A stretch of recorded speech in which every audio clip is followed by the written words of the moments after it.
ప్రస్తుతం హీరో విజయ్ దేవరకొండ రష్మిక మందన చాలా కాలం సంది ప్రేమలో ఉన్నట్లుగా కొన్ని వార్తలు వస్తున్న సంగతి తెలిసిందే.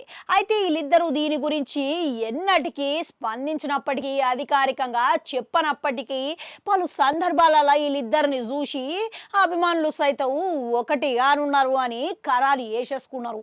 అంతేకాదు రష్మిక మందన కుటుంబానికి ఇట్లా చాలా సన్నిహితంగా అవుపడుతుంది. ఇక మళ్ళా వేణుస్వామి ఇట్లా బహిరంగనే ఈ బంధం గురించి స్పష్టత ఇచ్చేసిండు.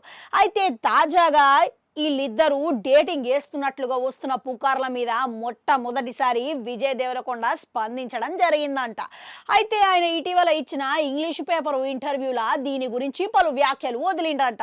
అయితే సమయం వచ్చినప్పుడు దీని గురించి మాట్లాడతా, ఇక పంచుకుంటా అని చెప్తాను అని అన్నాడంట. ఇక ప్రస్తుతం ఈయన పెట్టిన కమెంట్లు మాత్రం తెగ చక్కర్లు కొడుతున్నాయంట, వైరల్ అవుతున్నాయంట. ఇక అంతేకాదు, ఇక వీళ్ళిద్దరూ డేటింగ్ చేస్తున్నారు అనే పుకార్లకు మీ సమాధానం ఏంది అని అంటే, సమయం వచ్చినప్పుడు సరిగ్గా స్పందిస్తా అని అన్నాడంట. అందరితోని పంచుకోవాలని అనుకున్నప్పుడు ఈ విషయం బయట పెడతా అని అన్నాడంట.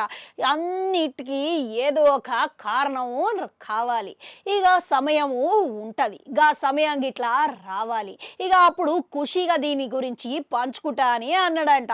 అంతేకాదు, ఇక నేను ఒక నటుని కాబట్టి నా వ్యక్తిగత జీవితం గురించి తెలుసుకోవాలని చాలా ఆసక్తి చూపిస్తారు, గది సహజమే.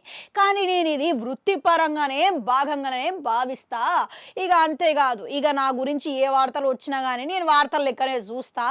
మరో పక్కకి ఇవన్నీ ఏవి నేను పెద్దగా మనసుకు తీసుకోను, ఇక అట్లా అని చెప్పేసి ఇవన్నీ అవాస్తవాలు కాదు అనేటట్టుగా కమెంట్లు వేసిండంట. ఇక తాజాగా ఈయన చేసిన కమెంట్లు సోషల్ మీడియాలో తెగ చక్కర్లు కొడుతున్నాయంట. మరో పక్క నెటిజన్లు రకరకాలుగా స్పందిస్తున్నారంట. ఇక అసలు విజయ్ మాట్లాడిన తీరు చూస్తుంటే వీళ్ళిద్దరూ డేటింగ్లో ఉన్నట్లా లేనట్లా అసలు తెలుస్తలేదు అని అభిమానులు కామెంట్లు పెడుతున్నారంట. మరోపక్క ఇటీవలనే రష్మిక మందన వేదిక మీద చేసిన కామెంట్లు చూస్తుంటే వీళ్ళిద్దరూ ప్రేమలో ఉన్నట్లుగా తెలుస్తున్నది. ఇక మొత్తంగా అసలు ఏదో గందరగోళంగా ఉన్నట్లుగా ఉండదే అనుకుంటా అర్థమవుతున్నదని కామెంట్లు పెడుతున్నారంట. ఇంతకు మీరేమంటారు? ఇక నిజంగానే విజయ్ దేవరకొండ ఈ విషయము ఆపుతున్నాడంటాడా, ఇక జరంతా మెల్లగా సమయం వచ్చినప్పుడు చెప్తాడంటే, ఇక నిజంగా వీళ్ళిద్దరూ పెళ్లి గురించే అంటారా? కామెంట్లలో కామెంట్ పెట్టుర్రి. అట్లనే అడగంటుంటా, అది కూడా నొక్కురి, మళ్ళీ వస్తా.